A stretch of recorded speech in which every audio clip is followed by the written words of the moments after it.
Bienvenida, bienvenido a Efectividad. Aquí hablamos de efectividad, pero sin olvidar las cosas importantes de la vida. Porque ¿para qué serviría ser súper efectivos si no nos mejora la vida?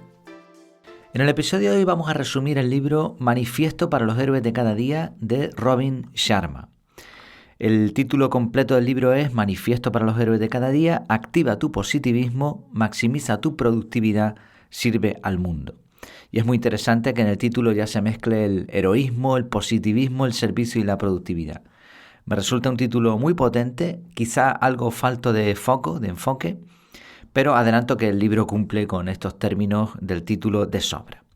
Robin es un autor tremendamente reconocido, de hecho en la portada del libro deja clara su fama, ha vendido más de 20 millones de libros y seguramente te suenen algunos títulos como El monje que vendió su Ferrari o El club de las 5 de la mañana. En este último libro, que es por lo menos que yo sepa el último hasta la fecha de este autor, lo que hace es resumir 25 años como mentor de superestrellas y personas influyentes y hace además una especie de recorrido autobiográfico sin orden cronológico donde cuenta sus métodos y los mezcla con aprendizajes varios. Vamos a empezar por lo que es el aspecto y el contenido del libro. Es un libro que se lee con bastante facilidad. La traducción al español es muy buena, ya los libros de los últimos años están muy bien traducidos y es un español que se entiende perfectamente, es muy agradable de leer. Es un libro de tamaño medio, en total son 101 capítulos, aparte de algún apéndice. No están ordenados en secciones ni de ninguna otra manera. Cada capítulo te habla de un tema distinto, así que es como si te estuvieses leyendo 101 mini libros. Y esto hace que la lectura sea amena, aunque por supuesto pierde el enfoque tipo manual que tienen otros libros de no ficción. El lenguaje que utiliza Robin es sencillo en parte, suele ir directo, así que no es un libro en el que haya demasiada paja. Cuenta anécdotas personales, además las acompaña de fotos propias, muchas veces selfies con personajes famosos. También tienen relatos cortos, poemas, cuentos, técnicas, ideas sobre un tema concreto. Incluso hay algún capítulo muy irónico de una sola frase. Así que como ves es una mezcla de tipos de contenido muy variados y que permiten disfrutar bastante del libro. También hay muchos diagramas y esquemas con un valor enorme. Los diagramas que se utilizan, las figuras y dibujos son una auténtica pasada. Creo que le aporta al libro un valor excepcional. Solo con ese material se podría haber hecho perfectamente un buen libro técnico. Por poner solo un punto en contra, y esto claro es una opinión personal, diría que abusa de expresiones y palabras potentes emocionalmente. Sobre todo en el principio del libro me parecía que prometía demasiado. Por ejemplo, nada más empezar dice, en las páginas que siguen descubrirás una filosofía diseñada para materializar tus mejores aptitudes, una metodología revolucionaria para crear obras maestras y un flujo constante de ideas para llevar una vida repleta de imponente plenitud, dicha permanente y libertad espiritual. Bueno, ojalá y se cumpliera eso, ¿no? Hoy, dice más adelante, hoy y cada día a partir de ahora de tu vida única y gloriosa, brillante, luminosa y de gran ayuda para muchos, conserva con uñas y dientes la libertad ilimitada para dar forma al futuro, materializar las ambiciones y magnificar las aportaciones de tus sueños, intereses y compromisos. Esta es la parte que yo veo negativa del libro, ese uso constante de palabras rimbombantes, además de un ligero tufillo a gurú. Esto es la parte más negativa, pero el valor que obtienes leyendo el libro supera con creces estos pequeños inconvenientes que para algunas personas pues no van a suponer ningún problema. Ya digo, esto es una opinión un poquito ya más personal.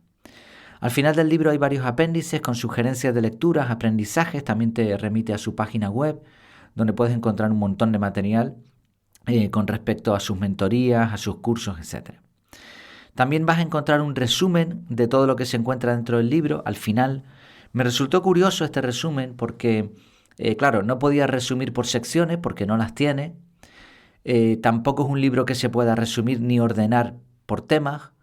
Así que hubiese sido mucho más útil un un índice temático, ¿no? Es decir, por ejemplo, capítulos que hablan sobre la espiritualidad, pues el 1, el 3, el 25. Capítulos con técnicas concretas, el 20, el 17, etcétera, ¿no? Hubiese sido bastante más útil que un resumen al final del libro de algo que no es fácil resumir. Lo que hace, bueno, es un poco repetir lo que decía al principio, lo que vas a conseguir con el libro, etcétera, etcétera. Otra impresión que me llevé, quizá también influye el tiempo de lectura, o no lo sé, o el momento de mi propia vida, no sé. Me pareció que los capítulos finales, quizá aproximadamente la tercera parte del libro, tenía menos valor comparativamente. Algunos capítulos de esta parte se pueden saltar sin mayor problema porque no aportan prácticamente nada. Vamos con ideas y citas clave del libro.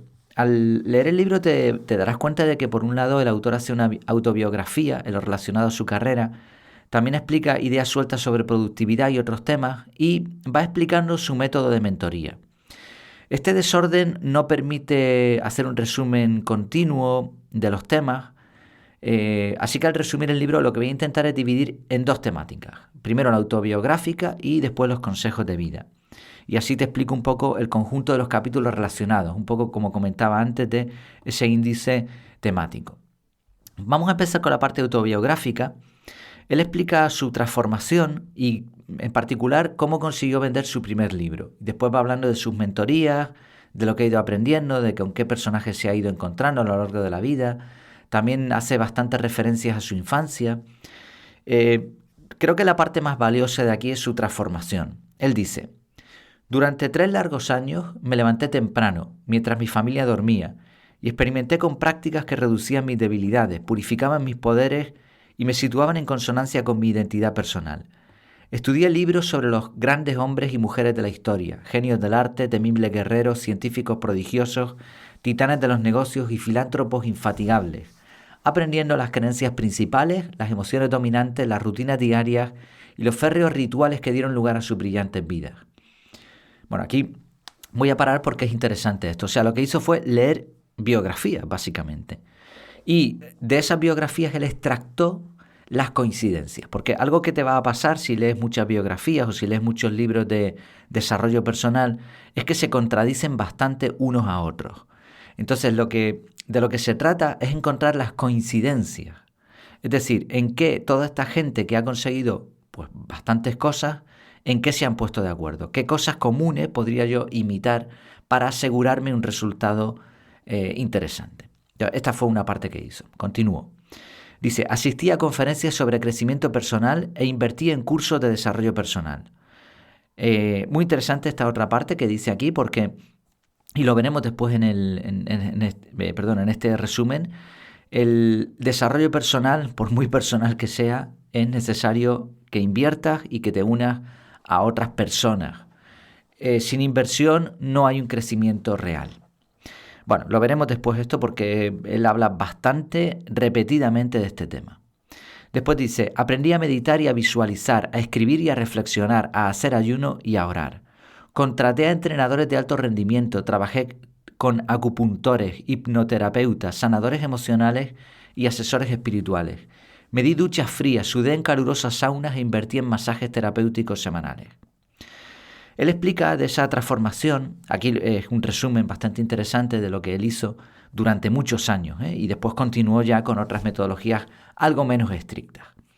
Y esa transformación él cuenta que fue dolorosa, que fue un sacrificio enorme, pero obviamente funcionó.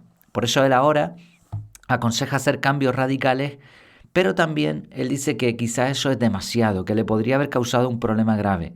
Por suerte no lo tuvo, o él dice que no lo tuvo, le salió bien la jugada, pero tú no puedes llevar ese ritmo durante 3, 4 años como él hizo. Pocas personas pueden hacerlo de entrada porque no vas a tener tiempo, tienes que trabajar para comer, y él lo que hizo fue arriesgarse al máximo. La ventaja, digamos, que él dice que podríamos tener es invertir. En vez de gastar todo ese tiempo y energías en experimentar por ti mismo, por ti misma, pues invertir en formación. Ya digo, él repite mucho esta idea a lo largo de todo el libro. En varios capítulos también cuenta cómo vendió su primer libro, el del monje que vendió su Ferrari. Fue rechazado una y otra vez, fue despreciado hasta que al final, en un golpe de suerte, él cuenta que estaba en una tienda, en una librería, y estaba firmando sus propios libros, porque parece ser que si un autor firma sus libros, pues ya la librería no te los puede devolver, o algo así explica.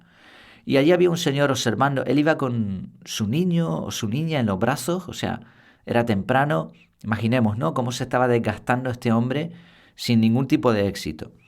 Y un hombre que le observaba, pues resultó ser un agente, que era el dueño de una editorial o un cargo así. Y le dio una oportunidad. El libro se convirtió en un bestseller y a partir de ahí, pues todos fueron éxitos para Robin Sharma.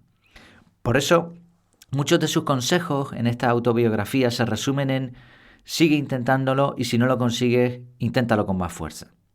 También aconseja olvidarte de la opinión de los demás, respetarte a ti mismo, usar un lenguaje interno positivo, cuidar tu lenguaje buscando la exquisitez. Este capítulo me llamó la atención. Él dice que no hay que usar palabrotas, que eso lo único que hace es dejar una sensación fea sobre ti mismo. Estoy de acuerdo, no me gusta cuando oigo a otros autores expresarse con muchas palabrotas constantes como para añadirle fuerza a sus palabras. Creo que la mejor forma de añadir fuerza a las palabras es usarlas con cuidado, de forma exquisita, pero sobre todo me parece que, al contrario de lo que hace Robin en su libro, creo que un lenguaje sencillo que consigue expresar exactamente lo que la persona quiere es el punto medio para conseguir, pues eso, hablarte bien a ti y hablar bien a los demás. Y no es necesario ni decir palabrotas para eso, ni es necesario utilizar lenguaje rimbombante, como decía antes, ni es necesario pues expresar con más palabras de las que hacen falta.